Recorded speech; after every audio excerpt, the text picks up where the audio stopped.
Bien le bonjour à toutes et à tous, Valentin Enfant avec vous. Nous sommes le jeudi 29 novembre 2018 et depuis hier soir, nous avons les investisseurs qui sont en mode risk-on depuis le discours de Jérôme Powell jugé prudent alors qu'il n'a rien annoncé de très dovish. On va voir ça dans un petit instant. Juste après l'avertissement gracieux risque, je vous invite à prendre connaissance. Le trading avec effet de levier amplifié, toujours les gains et les pertes. Un compte risque limité prend un risque de perte du capital investi. L'investissement sur compte titre prend un risque de perte en capital. IG fournit un service d'exécution d'ordre. Cette présentation est à titre indicatif et ne saurait être considérée comme un conseil ou une recommandation.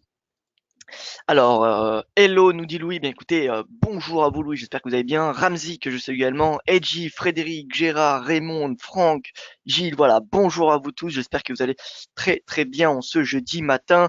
Journée très chargée sur le plan macroéconomique qu'on va voir dans un petit instant, et également politique puisque nous avons le G20. Le G20. Donc voilà. Alors, rapide tour de l'actualité. Au niveau de la Fed, hier soir, ce qu'il faut retenir, c'est que Jean Powell s'est montré entre guillemets prudent en annonçant que les taux d'intérêt sont désormais proches du niveau neutre, alors qu'il déclarait en octobre qu'ils étaient encore loin. Le président Powell n'a toutefois évoqué ni un ralentissement de l'économie, ni l'hypothèse d'une pause dans les hausses des taux directeurs. Il indique par ailleurs que la hausse de l'endettement et la dégradation de la qualité des prêts de certaines entreprises américaines constituaient l'un des principaux points faibles du système financier américain. Donc pas de quoi être vraiment, voilà, c'est pas vraiment dovish, puisque quand c'est dovish, c'est bon pour les marchés actions. Voilà, en tout cas, on a une réaction particulièrement positive sur les marchés hier. Les investisseurs, ça veut dire qu'ils ont jugé vraiment prudent les propos de Powell. Concernant le Brexit, on a un rapport de la Banque d'Angleterre qui est sorti hier qui indique qu'un Brexit sans accord et sans période de transition entraînerait une chute de 25% de la livre sterling, un PIB en fin 2023 plus faible de 16,75 à 10,5% par rapport aux projections publiées en mai 2016, soit un mois avant le vote du Brexit. Ce même rapport indique qu'une relation étroite permettra à la livre de s'apprécier à court terme de 2 à 5%. Donc on voit vraiment que le potentiel sur du moyen long terme il est clairement baissier pour le moment. Au niveau des US, Donald Trump a signalé hier son intention d'imposer des taxes douanières sur les importations de voitures aux États-Unis pour protéger l'industrie automobile américaine. Donc c'est pas seulement voilà envers l'Union européenne, c'est également voilà c'est pour le monde entier, sauf évidemment les pays qui sont exclus, c'est-à-dire le Canada et le Mexique, suite aux renégociations de l'ALENA. Je vous rappelle le premier pays qui exporte le plus de voitures aux États-Unis, c'est pas l'Allemagne, hein, c'est le Japon, suivi par l'Allemagne et ensuite la Corée du Sud. Voilà. Voilà. Au niveau de la guerre commerciale entre les États-Unis et la Chine, on a l'administration américaine qui a considéré mercredi que la Chine avait pour l'heure pas fait de propositions destinées à réformer significativement ses pratiques commerciales. Enfin, au Japon, on a la croissance des ventes de détail qui ont bondi, qui ont progressé de 3,5% en octobre sur un rythme annuel, un niveau record depuis décembre 2017, ce qui permet au yen de surperformer ce matin. C'est pas en raison de l'aversion pour risque, c'est simplement avec cette statistique vraiment très très bonne. Et enfin, en Ukraine, ça se tend ce matin puisqu'on a deux ports ukrainiens sur la mer d'Azov qui sont bloqués par des navires russes, a déclaré le ministre ukrainien des infrastructures ce matin. Voilà, donc bonjour à vous. Franck nous dit d'Excellec en bas de son canal haussier en daily et double top en haut du canal. Pas de plus haut que vous pouvez dire. Merci Valentin.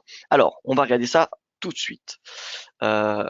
Déjà, on fait juste un petit tour de ce qui s'est passé hier. Donc, on voit rebond important à Wall Street. Le Nasdaq 100 qui a pris 3,17%, ce qui est énorme. Le Dow Jones, S&P, Russell 2000, voilà, c'est bullish. Le DXY qui a fléchi, moins 0,62%, c'est beaucoup pour un indice dollar, pour un indice tout court déjà. Un indice Forex, moins 0,62%, imaginez, c'est beaucoup. Ce matin, on a le rendement du 10 ans qui perd 5 points de base par rapport à ce même moment hier. Voilà, 5 points de base. Le yen qui prend 0,24. Le gold qui progresse également. Le Nikkei, le MSCI Emerging Pacific, Emerging Market. Clairement, il y a tout qui monte, sauf le dollar et les rendements obligataires américains. Voilà, sinon tout le reste monte.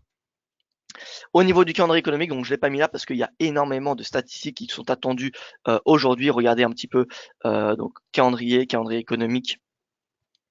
Voilà, on va enlever ce qui s'est, on va enlever juste faible, voilà. Donc vente au détail, 3-5%, vous voyez, c'est beaucoup. Belle progression. Au niveau de la Suisse, on a eu un PIB qui a été décevant, hein, puisqu'on a eu, vous voyez, une contraction au troisième trimestre. Donc contraction. Le PIB annuel ressort à 2,4 alors que le marché a anticipé une baisse à 2,9, enfin un ralentissement à 2,9%. On a le PIB de la France qui a été décevant également, qui est ressorti, vous voyez, il y a peu de temps, 1,4% contre 1,5% attendu. Nous aurons aujourd'hui le taux de chômage de l'Allemagne, qui sera important à suivre. Nous aurons l'IPC allemand, également à 14 heures, vous voyez, qui est attendu à 2,4%. Nous aurons le PCE Core des États-Unis. Là aussi, ça va être très important à suivre. L'indice PCE, PCE Core, c'est l'indice de l'inflation privilégié par la Fed à 2,1%. Nous aurons également les minutes de la Fed à 20 heures. Donc, vous voyez, il y aura quand même pas mal de statistiques aujourd'hui. Voilà, rapidement au niveau du forex, vous voyez le yen qui surperforme grâce aux bonnes ventes de détail. L'AUD, l'euro, le NZD, toutes les devises sont en hausse face au dollar. Le dollar qui est toujours vendu ce matin en raison des propos jugés prudents par les investisseurs, de Powell jugés prudents par les investisseurs. Le pétrole qui rebondit après avoir inscrit un plus bas de 13 mois pour le Brent, suite à un restockage important aux États-Unis, le 10e semaine consécutive de restockage. Le gold qui rebondit, voilà, plus 0,73%. Voilà, il y a tout qui est en vert, concrètement, tous les devises majeures, presque toutes les matières premières, les indices, voilà. Mis à part, encore une fois, le dollar. Donc, on va commencer par les indices. Les indices, les voici. Donc, Eurostock 50. Alors, l'Eurostock 50 qui profite pas beaucoup de ses propos, de l'appétit pour le risque. Donc, l'Eurostock 50, la résistance, ça sera le plus haut de la veille. Le plus haut de la veille, on devrait aller le chercher, 2200 et quelques, 2200 points, 2205, voilà. Et ensuite, donc le R1 journalier à 3214 points. Voilà, le potentiel est davantage tourné à la hausse après une séance à Wall Street particulièrement positive, après un MSCI Emerging Market qui a clôturé en belle progression. Généralement, lorsqu'on a cet environnement, on a une poursuite de l'appétit en Europe qui se fait pas ressentir de façon surprenante ce matin, mais voilà, on devrait avoir une poursuite de la hausse. En tout cas, on a un beau gap haussier comme vous pouvez le constater. Donc voilà, l'idée c'est qu'on a cherché le R1 du jour. Au niveau du CAC, pareil, un beau gap haussier. Le R1 du jour, 5051, ça sera la target, du jour. Gertrude a clôturé et ouvert au-dessus de la trend du 0,711, 14,11. Voilà, Brice. En effet, on avait donc une oblique baissière, je vous le rappelle, une oblique baissière ici. Et on ouvre, le marché qui ouvre au-dessus de cette oblique. Et donc là, l'idée, c'est qu'on vient de chercher le R1 du jour qui correspond à 11 400 points, qui correspond également au top, vous voyez, du mardi 27 novembre et également à ce bottom du jeudi 11 octobre. Donc ce sera un niveau extrêmement important. Donc là, il y a une marge de progression de 30 pips, de 30 points, pardon. Au niveau des indices américains, c'est extrêmement intéressant puisque vous regardez le S&P, le chandelier qu'on a eu. Donc je vous rappelle ici, c'était notre signal du VIX qu'on a eu à la clôture du mercredi 21 novembre. Donc on a pu rentrer à l'achat dès le matin, le jeudi 22. L'idée, c'est d'aller chercher les 2821 maintenant qu'on a dépassé les 2709. 2709, c'est le support. C'est-à-dire que si vous aviez mis un stop sous un plus bas, vous pouvez concrètement le remonter sous ce niveau de support, voilà, sous 2700 points. Nasdaq, pareil, belle hausse. Belle hausse. Vous voyez qu'on dépasse également sur le Nasdaq vous voyez ce support. Vous voyez, on a légèrement support devenu résistance. On a légèrement clôturé au-dessus. Donc 6888. La target à court terme, c'est 7000 points. Mais sachez que c'est possible qu'on a cherché plus haut, comme par exemple les 7350. Même topo pour le Dow Jones. On voit qu'on a un beau rebond, on a une divergence haussière, le RSI qui clôture au-dessus de 50, c'était la condition qui permettait de renforcer le biais haussier, en tout cas c'est ce que j'ai dit dans mon article d'hier. Donc voilà, RSI qui clôture au-dessus de 50, c'est un nouveau signal bullish. Et voilà, en plus on clôture au-dessus de la bande de Keltner. Bref, on a quand même un sentiment qui est assez boule. Et donc là, la prochaine target, ce sera les 25 860 points. Voilà, donc GR30 ne reste pas ferme au-dessus de 11 400. Oui, 11 400, c'est un niveau de résistance assez important pour le DAX, hein. Je reviens sur le DAX rapidement, mais regardez, 11 400, c'est un niveau de prix assez sensible, hein, depuis le début de semaine. C'était, vous voyez, un niveau de support aussi important en octobre. Ici, on a eu quand même pas mal de turbulences. Donc voilà, 11 400, c'est un des seuils psychologiques quand même assez importants à court terme sur le DAX. Donc s'il s'affranchit des 11 400, ça sera un signal particulièrement bullish en direction de la ligne de coup de l'épaule tête-épaule. Voilà, donc pour résumer au niveau des marchés actions, je pense qu'on a un potentiel haussier à court terme. Maintenant voilà, c'est pour la séance puisque demain, vous savez, il y a le G20, enfin en tout cas on va rentrer dans le vif du sujet du G20 demain. Et là par contre, ça sera beaucoup plus incertain comme environnement. Bonjour, la menace du Brexit fait hésiter la hausse de l'Europe. Est-ce qu'avec une prise de bénéfice sur le Dow Jones, cela va tenir? Alors, c'est clair que les différentes incertitudes qu'on a en Europe, que ce soit le budget italien ou le Brexit, ça pénalise les indices européens. Ce qui tient les marchés actions, c'est vraiment Wall Street. C'est pour ça que Wall Street, j'appelais ses supports la dernière chance, les fameux 2600 points, 2550, cette zone de 50 points sur la S&P, c'est vraiment le support la dernière chance. Parce que si on passe en dessous, on va voir s'attendre à une correction vraiment importante des indices. Donc voilà, tant que les US se maintiennent au-dessus de leur support, enfin le S&P en l'occurrence, au-dessus des 2600 points, on peut avoir encore une perspective haussière sur les indices européens, concrètement. Voilà. Maintenant, faut pas s'attendre à ce que les indices européens surperforment les US tant qu'on n'a pas d'accord, que ce soit sur le budget italien ou tant que le Parlement britannique n'a pas validé, n'a pas approuvé, pardon, le projet de divorce. Voilà. On ne peut pas espérer une surperformance. Par contre, si on a un accord sur le budget, là, un budget italien, là, on aurait un facteur qui permettrait de voilà, s'attendre à une surperformance de l'Europe vis-à-vis des US.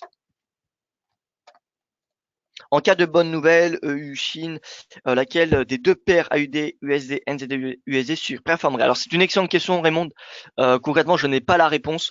Enfin, j'aurais tendance à dire l'AUD USD. Maintenant, voilà, ça dépend beaucoup du cours de l'AUD NZD. L'AUD NZD, faut le surveiller. Ça permet d'avoir une idée de quelle devise va surperformer, enfin, quelle devise parmi l'AUD USD ou le NZD USD devrait surperformer. Lorsqu'on a par exemple un AUD NZD sur support, vous voyez comme ce qu'on approche, vous voyez on a une belle oblique ici, je vais me mettre en hebdo. Vous voyez, on a vraiment une oblique TCA de multiples reprises qui a prouvé son existence. Donc j'ai envie de dire, si on s'approche de cette oblique, ce qu'on est en train de faire, si on est en train de tester cette oblique, la probabilité d'un rebond de la UDNZD serait privilégiée, même si voilà, faudra pas rentrer tête baissée à l'achat dès que le cours testera cette oblique. Donc voilà, la probabilité d'un rebond sera privilégiée, et donc j'aurais tendance à vous dire que si d'ici les prochaines séances, prochaines semaines, on a la UDNZD sur support et qu'on a un accord, que ce soit sur le budget italien ou au niveau d'un accord commercial États-Unis-Chine, je pense que l'AUD-USD a des chances de surperformer le NZD-USD en raison du fait que l'AUD soit, si on se met sur, vous voyez, quand même du moyen long terme, il est sous-évalué par rapport au NZD. On va se servir, par exemple, d'une moyenne mobile à 200 jours pour savoir si le cours est sous-évalué ou non. Une moyenne mobile, ça permet simplement d'avoir une idée de la tendance de long terme. Et au-dessus, on va dire que l'AUD on va considérer entre guillemets, hein, parce que voilà, on estime qu'en dessous, voilà, l'AUD est sous-évalué par rapport au NZD. Donc voilà, si on a un catalyseur permettant d'acheter des comos, enfin d'acheter en Chine ou d'acheter en Europe, vous savez que la Chine ou l'Europe, c'est deux pays, enfin deux économies plutôt, qui influencent le plus la demande en dollars. Après, bien évidemment, voilà, ce qui est fait des chiffres macro américains. Et donc, si on a une bonne nouvelle, que ce soit en Europe ou une bonne nouvelle du côté de la Chine, surtout du côté de la Chine, je pense que, au vu de l'environnement, enfin, de la situation où est la UDNZD, je privilégie la surperformance de la UDUSD. Maintenant, imaginons la UDNZD était, vous voyez, en haut de cette, au-dessus de l'oblique, j'aurais tendance à privilégier une surperformance du NZD USD. Voilà. Maintenant, il n'y a pas de règle précise. C'est-à-dire, je ne peux pas vous répondre avec certitude laquelle des deux paires va surperformer si on a un accord États-Unis-Chine, par exemple. Mais en tout cas, c'est une excellente question, Raymond. Hein. Bonjour, donc la menace, donc ça c'est bon, j'ai répondu. Donc ça peut être baissier aujourd'hui sur l'Europe. Alors, cela, oui, ça peut. Maintenant, c'est pas le scénario privilégié. Honnêtement, je pense que les probabilités sont en faveur d'une hausse. Alors, qu'est-ce que j'appelle les probabilités? Eh bien, on a Wall Street qui clôture en forte hausse hier. On a le MSCI Emerging Market qui clôture en hausse ce matin. Voilà. On voit qu'on a un mouvement quand même d'appétit pour le risque. Donc, je m'attends à une hausse en Europe également, bien que on ait un contexte beaucoup plus tendu que ce qu'on a aux États-Unis. Par rapport au G20, est-ce qu'il vaut mieux être liquide? Alors, il y a toujours des risques sur les marchés. Est-ce qu'il vaut mieux être liquide? Ça dépend sur quel actif vous êtes positionné. Voilà, ça dépend sur quel actif, ça dépend de votre gestion de risque également. Si vous avez une gestion de risque adaptée, disons que il n'y a pas de raison de s'inquiéter plus que d'habitude. Je vous rappelle que le dîner, le plus important, ce sera le dîner entre Xi Jinping et Donald Trump. Ce sera samedi soir. Donc, voilà, d'ici la fin de semaine, on va avoir quelques annonces sur le G20, mais on ne devrait pas avoir quelque chose de majeur. Donc, voilà, on n'a pas un risque extrêmement important d'ici la fin de semaine. Ça va plutôt être lundi, lorsque le marché prendra connaissance, enfin pourra, voilà, revenir sur le marché après avoir pris connaissance de ce qui s'est dit samedi soir entre les présidents américains et chinois. Moi, je pense qu'on va être dans le flou et que l'on sera comme maintenant, en gros. Alors oui, voilà, on est dans un moment où il y a énormément de flou hein, d'un point de vue politique et géopolitique. Budget italien, Brexit, ralentissement de l'économie chinoise, Donald Trump qui est vraiment sur devant la scène, hein, on le voit partout. Hein. Donald Trump qui dit que l'accord du Brexit est mauvais pour le Royaume-Uni. Donald Trump qui critique, on a même vu qu'il a critiqué les manifestations en France, vous savez, des gilets jaunes sur les Champs-Élysées. On a l'Ukraine également qui commence à, vous voyez, à remonter dans l'actualité.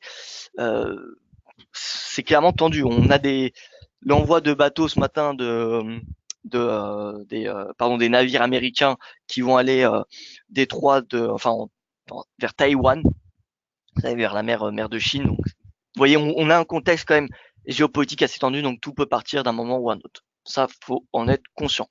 On n'est pas du tout comme en 2017 où globalement il n'y avait pas vraiment de risque. Et en plus de cela, d'un point de vue monétaire, on a la Fed qui remonte ses taux, ce qui est un facteur mauvais pour les marchés actions, puisque on a des coûts d'emprunt des particuliers et des sociétés qui augmentent, hein, puisque c'est énormément influencé par les taux directeurs de la Réserve fédérale.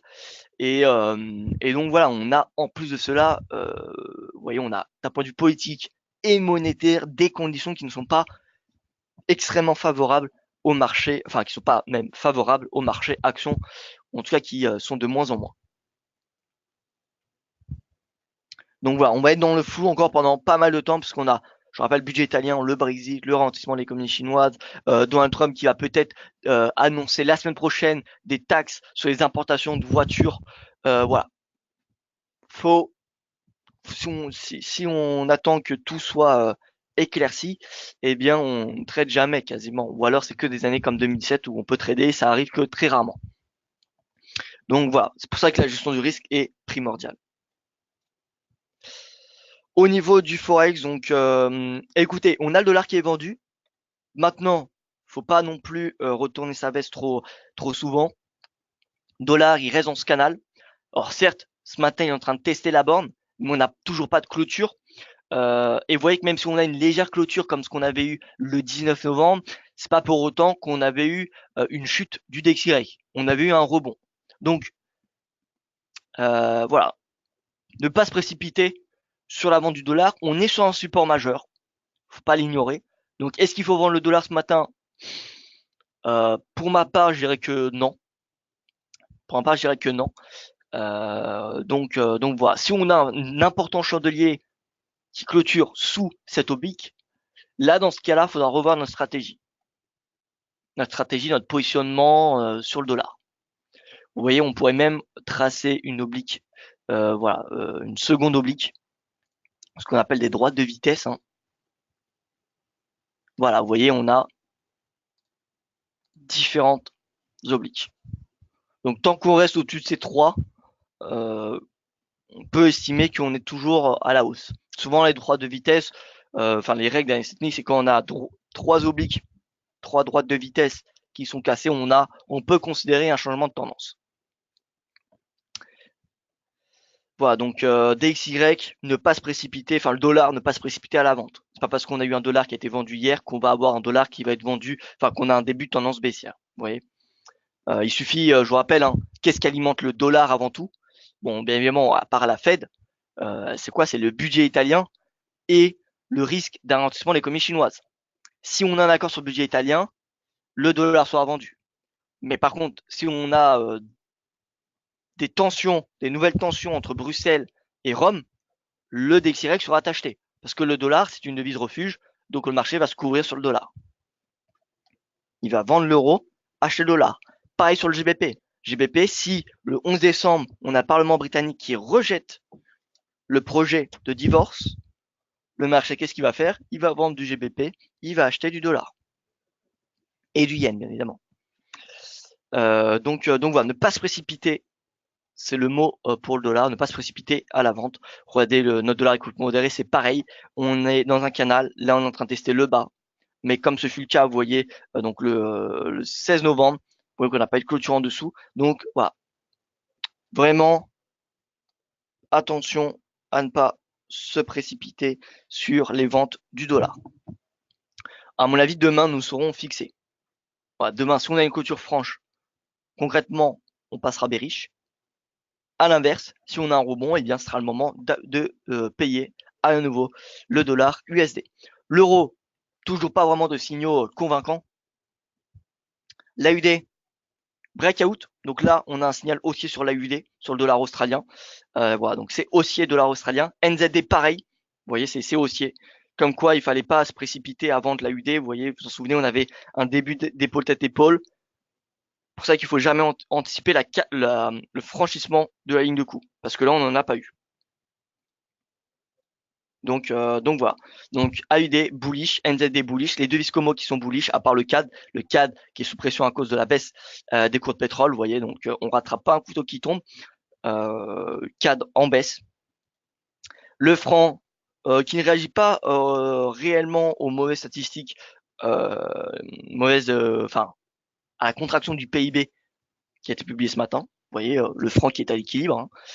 Et enfin, bon, GBP, je fais un petit tour, mais regardez, GBP qui teste le bas de ce canal haussier. Si on a un breakout sur une temps hebdomadaire, parce qu'une simple, vous savez, plus on a une oblique de long terme, plus il faut attendre un signal de long terme. C'est-à-dire que si vous avez une oblique qui est une oblique résistance qui est là depuis 20 années, c'est pas une clôture journalière qui va suffire pour valider un breakout. Il va falloir attendre un chandelier au moins hebdomadaire. On voit GBP là, ça fait quand même ce canal, il date depuis ouais, plus de 2 ans. Donc c'est pas une simple clôture. D'ailleurs, on l'a très bien vu le 16 novembre. C'est pas une clôture simplement en dessous de l'oblique qui va nous permettre de spéculer sur davantage de baisse du GBP.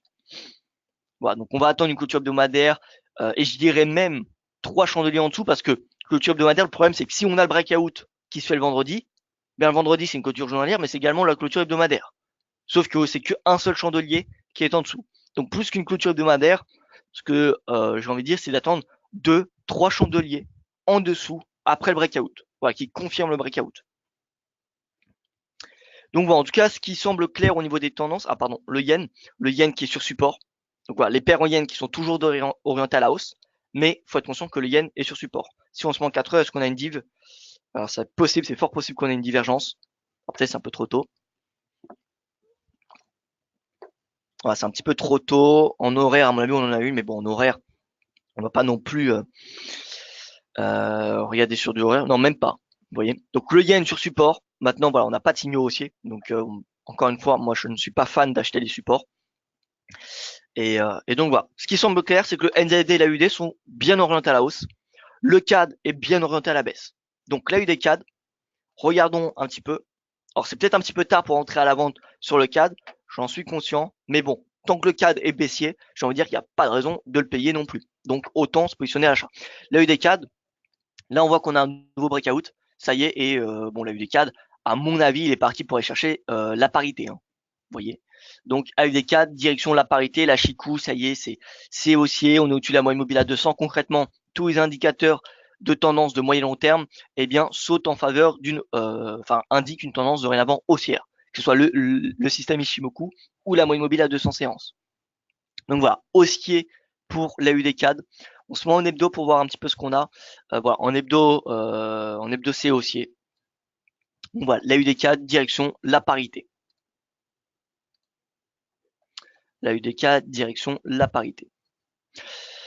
Alors, je reviens au niveau des questions. Merci. Oui, cela rappelle la crise grecque. On attendait les résultats de réunion, mais les échéances étaient plus claires. On avait vraiment une décision, alors que là, non. Je pense que demain, le Dow Jones va finir très hésitant. Exactement, Dow Jones, marché action demain, ça va être très délicat. Une analyse sur l'IBEX. Alors, je vais y venir. Je vais revenir sur les indices à la fin. Donc là, la UDCAD, c'est intéressant, tout comme le NZD4, voilà, si on veut pas mettre tous nos œufs sur la UD, le NZD4, voilà, ça peut être également une bonne stratégie. Donc NZD4, regardez, 7 oblique. Donc là, c'est direction voilà, 0,93, légèrement en dessous. Légèrement en dessous de 0,93. Donc l'AUD-USD, NZD-USD, bien que je ne suis pas baissé sur le dollar, vu le momentum haussier important sur l'AUD et le NZD, c'est possible de shorter le dollar, même si la devise sur nos index est haussière. C'est possible de shorter une devise qui est haussière si on a une devise qui l'est encore plus, avec un momentum encore plus important. C'est le cas de l'AUD et du NZD, comme on peut constater, ces deux paires, AUD USD, NZD USD, rebondissent face au dollar depuis maintenant un mois. Donc voilà. AUD-USD, NZD-USD, c'est l'exception. C'est deux exceptions, c'est deux paires qui sont possibles d'acheter et qui donc consistent à vendre le dollar. C'est vraiment les deux seules devises AUD et le NZD qui me semblent les plus bullish à court terme, à court et moyen terme. Voilà. Donc AUD-USD, pourquoi pas s'attendre à un retour à 0,75. Le NZD-USD, retour. Bon là on a déjà, vous voyez, on a déjà fait une belle hausse. 0,191, ça va être un seuil très important parce que c'est le seuil de 50% de cette tendance baissière. Et voilà. Donc 0,69, 0,70, ça sera une résistance majeure sur l'AUD-USD, le NZD-USD. Je fais un tour au dollar, USD-Yen, GBP-USD, puisque je sais que c'est les paires les plus tradées, donc voilà, je vais faire quand même un tour. L'euro-dollar, on voit qu'on n'a pas vraiment de tendance claire à court terme. Hein. Regardez la moyenne mobile à 20 et la moyenne mobile à 10. Voilà, on a des croisements, ça oscille. Même le RSI n'a pas de territoire vraiment dominant à court terme. Voilà, on est en range sur l'euro-dollar, le GBP-USD. C'est en range. Le GBP, le GBP, c'est baissier. On voit qu'on a des creux et des sommets de plus en plus bas. Et c'est possible qu'on achèterait les 1,2657. Maintenant, encore une fois, moi, ça me semble très compliqué de traiter le GBP dans cette période assez délicate. L'USD Yen, qui après avoir testé cette oblique baissière, vous voyez, repart en baisse. Là, ce qu'on a, eh bien, c'est une configuration baissière. Et ce qu'on a fait point haut, eh bien, écoutez, gros point d'interrogation. Oula. Voilà, gros point d'interrogation. Je ne me précipiterai pas à la vente sur l'USD Yen. Tout simplement parce que le yen n'a toujours pas émis de signaux haussiers, vous voyez, sur le yen index. Si on commence à avoir une grosse divergence haussière, pourquoi pas, mais pour le moment, ce n'est pas le cas. Donc, l'USD yen, pour moi, ça reste bullish tant que le dollar encore une fois, est dans ce canal.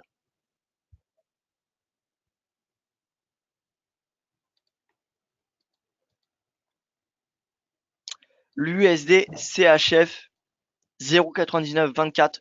Le CHF, pareil, qui consolide, entre guillemets. Bon, on a le breakout de la parité, pullback, et là, on repart en baisse. Vous voyez qu'on a des paires en dollars qui sont de plus en plus fragiles. Enfin, le dollar qui est de plus en plus fragile, pardon. Maintenant, est-ce qu'on a fait le point haut sur le dollar? Je le répète une dernière fois, mais tant que le DXY évolue dans ce canal, moi je resterai haussier sur le dollar sur du moyen terme. Et les seules devises qui me semblent possibles de payer face au dollar, c'est uniquement l'AUD et le NZD. Voilà, donc le franc, bien qu'on commence à avoir vraiment une baisse, hein, comment dire, je ne passerai pas à la vente sur le SDCHF. Voilà, donc le SDCHF, honnêtement, je suis neutre. Enfin, j'ai pas vraiment d'opinion. Au niveau de l'or, bon, l'or, ça revient à trader globalement l'euro-dollar. Donc, puisque je suis neutre euro-dollar, je suis neutre or. Maintenant, voilà, à très très court terme, l'or est soutenu par la baisse du dollar, tout comme l'euro ou le GBP ou les autres devises majeures. Donc, on a l'or qui rebondit. La résistance hebdomadaire à 1230 à peu près, ça va être une résistance majeure pour l'or. C'est possible qu'on vienne tester cette résistance en intraday. Maintenant, ça me semble peu probable qu'on vienne clôturer au-dessus des 1230 $.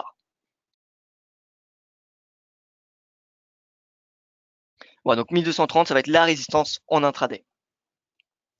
Au niveau des cours de pétrole, vous voyez que le Brent, hein, vraiment, il y a une pression vendeuse extrêmement importante. Hein. On le voit hein, avec ces bandes de Keltner, voilà, on le voit, hein, ça se voit. Les chandeliers, les mèches sont clairement en faveur d'une baisse. On a une divergence. Alors, vous voyez, divergence, c'est pas pour autant qu'on a un rebond. Donc voilà, vraiment attention aux divergences. La MACD qui ne diverge pas. On n'a que le RSI qui diverge. Donc voilà. Brent, c'est compliqué de passer à la vente maintenant. Pourquoi? Parce qu'on on teste un support majeur qui correspond au sommet de janvier. Donc là, si on vend, c'est assez risqué. Maintenant, si on a un breakout, si on a une clôture sous les 58,50, là par contre, on aura un signal qui sera de type breakout et sera donc possible de vendre puisqu'on sera dans le sens de la tendance. Possible de vendre jusqu'à 55 $, qui est un seuil psychologique. Pour le brut, pareil. Là, on teste ces 50 $, qui est un seuil psychologique, mais également, non, c'est tout, pardon, un seuil psychologique. Donc, c'est compliqué de vendre le Brent à ce niveau de prix. Maintenant, si on a une clôture sous les 50, ce serait possible de le vendre jusqu'à 42 $, 42 qui correspond à ce plus bas. Je vous rappelle, le prochain catalyseur pour le pétrole sera le 6 décembre. 6 décembre, c'est quoi? C'est jeudi de la semaine prochaine. Il y aura les membres de l'OPEP qui se réuniront à Vienne et qui vont probablement décider d'un gel de la production. Maintenant, il faut savoir que depuis la fin du gel de la production de l'OPEP en juin, l'Arabie Saoudite a augmenté d'environ 1 million de barils par jour sa production, la Russie également, les États-Unis également. Donc ça fait quand même 3 millions de barils par jour en plus. Et en parallèle de cela, on a les différents organismes internationaux comme le FMI, l'OCDE, la Banque mondiale, qui ont revu à la baisse leur perspective de croissance de l'économie mondiale, c'est-à-dire synonyme de moins de demande de pétrole. Et en plus, on a des sanctions américaines sur les exportations de pétrole iranien qui sont beaucoup plus, comment dire, voilà, qui sont moins sévères que ce qui avait été indiqué tout au long de l'été par Washington. Concrètement, allez, 70% des exportations iraniennes devraient être, comment dire, ne devraient pas être sanctionnées puisque c'est 70% des exportations iraniennes sont destinées à des pays qui sont exemptés des sanctions américaines. La Chine, l'Inde, la Turquie et d'autres pays. La Corée du Sud, le Japon, voilà. Donc voilà, on a vraiment un cocktail de catalyseurs qui vient justifier cette baisse importante du pétrole. Et même si on a un gel de la production de 1 million de barils par jour, imaginons jeudi prochain, est-ce que ça va suffire? Je ne pense pas, très honnêtement. Maintenant, voilà, on verra. D'ici là, il peut y avoir quand même beaucoup de choses qui peuvent changer. Donc voilà. Mais en tout cas, pour moi, la tendance elle est baissière. Est-ce que c'est le moment d'entrer à la vente? La réponse est non. Non, parce qu'on est sur des supports. Par contre, si on a un breakout de support, oui, ça sera possible de vendre les cours de pétrole. Alors, on va faire un petit tour sur le SDCNH. Ça fait un petit bout de temps qu'on n'a pas regardé. Le SDCNH, regardez, qui est toujours au-dessus de cette oblique. Si on a un breakout à la baisse de cette oblique, ça serait un signal baissier pardon, pour l'USD. Voilà. Et on voit sur l'hebdo, la divergence, elle est impressionnante. Regardez. Regardez cette divergence. Elle est même validée. Regardez la divergence.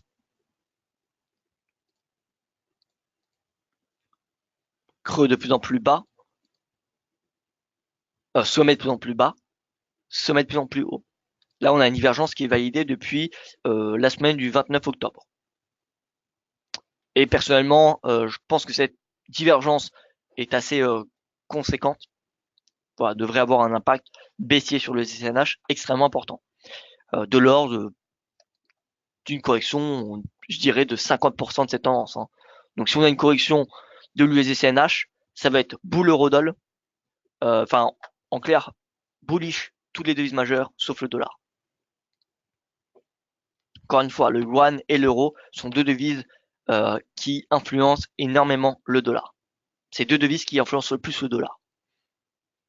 Donc si le yuan commence à s'apprécier ou que l'euro commence à s'apprécier, on aurait une baisse du dollar sur toutes les paires majeures. Sur USDL en intraday, si on utilise Keltner, ça donnerait quoi s'il vous plaît? On dirait qu'on va casser les bornes basses avec une résistance sur 113,8. Alors, USD Yen intraday. Alors, qu'est-ce que vous voulez dire par intraday? Quelle unité de temps? Horaire, 15 minutes, 30 minutes. Voilà, USD Yen, journalier. Voyons, on réintègre les bandes de Keltner. En une heure, voilà, en une heure, bon, écoutez, c'est baissier, on le voit. Résistance 113,8. Alors, 113,8. Alors, plus que 113,8, je dirais que la résistance est à 114. Vous voyez, hier, on est venu tester l'oblique et on est reparti immédiatement. Donc, je reviens sur votre question. Sur USDL, en intraday, si on utilise Keltner, ça donnerait quoi? Bien, cela serait en faveur d'une baisse puisqu'on a le cours en dessous du nuage. Par contre, on n'a pas la Chikou, donc on n'a pas une confirmation, on n'a pas de confirmation de filtre. Et voilà, sur les bandes de Keltner, c'est baissier puisqu'on est en dessous de la bande inférieure.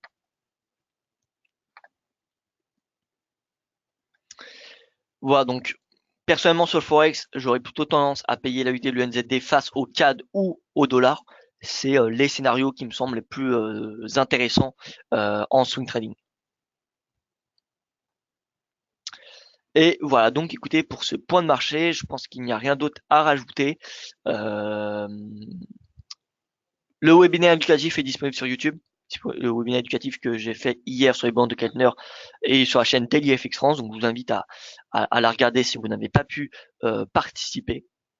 Et voilà, écoutez, excellente journée à vous.